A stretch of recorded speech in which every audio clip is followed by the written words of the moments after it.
Interview Expert est aujourd'hui du côté de Sangatte en compagnie de Christelle Zapata. Quel honneur et quel plaisir de vous retrouver à nouveau à Sangatte aujourd'hui. Ah bah merci. Alors, depuis 6 ans, oui cela fait 6 ans, Ouais. Qu'est-ce qui s'est passé? Beaucoup de choses chez nous, beaucoup de choses qui se passent. Ouais. Donc on a fait une nouvelle machine, le Air Scooter. Oui. Et donc du coup voilà, on va retenter de traverser la Manche avec notre nouvelle machine.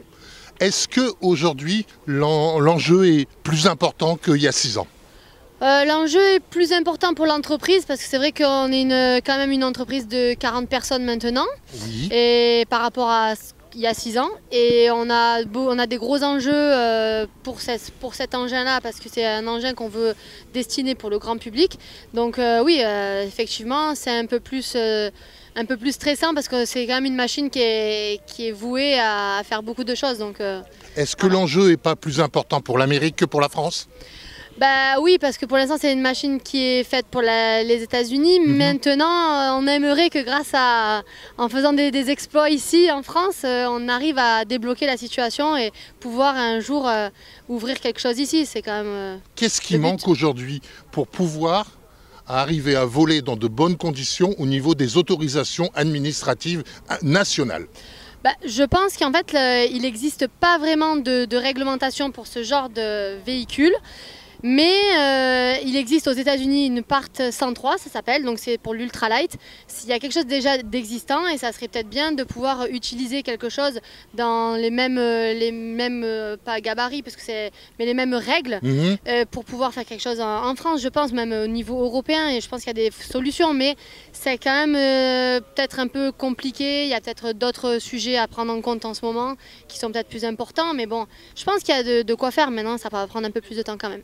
Pour Francky aujourd'hui, l'aller et le retour, c'est quelque chose d'important. Ce sera l'occasion de montrer au monde entier, pas seulement à la France, mais au monde entier, qu'il est capable de créer et de faire voler effectivement ce type d'engin qui sera peut-être l'avenir. Oui, ça sera peut-être l'avenir. Après, nous, on est quand même sur quelque chose de loisir. Donc c'est pas un taxi volant, c'est pas cette machine-là. On travaille sur une autre machine qui sera pour un taxi volant. Qui sortira Oui, mais pour l'instant c'est encore top secret. D'accord, on a déjà un petit quelque chose.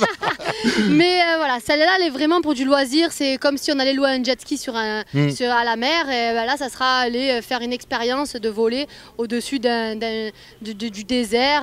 Voilà, donc c'est quand même quelque chose de réglementé, restreint sur un endroit qui est pas, on part pas dans un endroit où on sait pas où on va. C'est quand même, voilà, il y aura des géofences et tout ça, donc c'est pas pareil.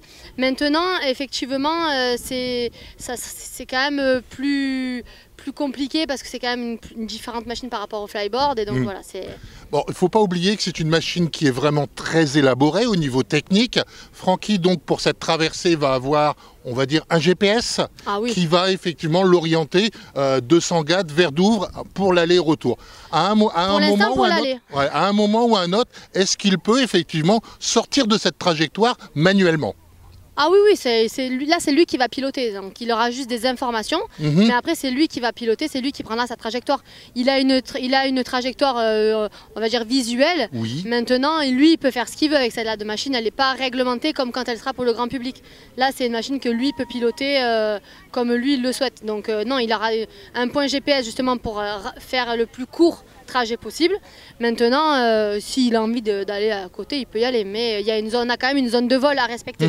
Voilà. La partie thermique et la partie batterie, effectivement, sont deux choses différentes. Quand on voit l'appareil, on se dit, mais où est donc la partie thermique? Et elle se trouve effectivement au niveau des moteurs. Oui, on a des moteurs de temps. Oui. Donc on a 4 bras avec des moteurs thermiques et on a 4 bras avec des moteurs électriques.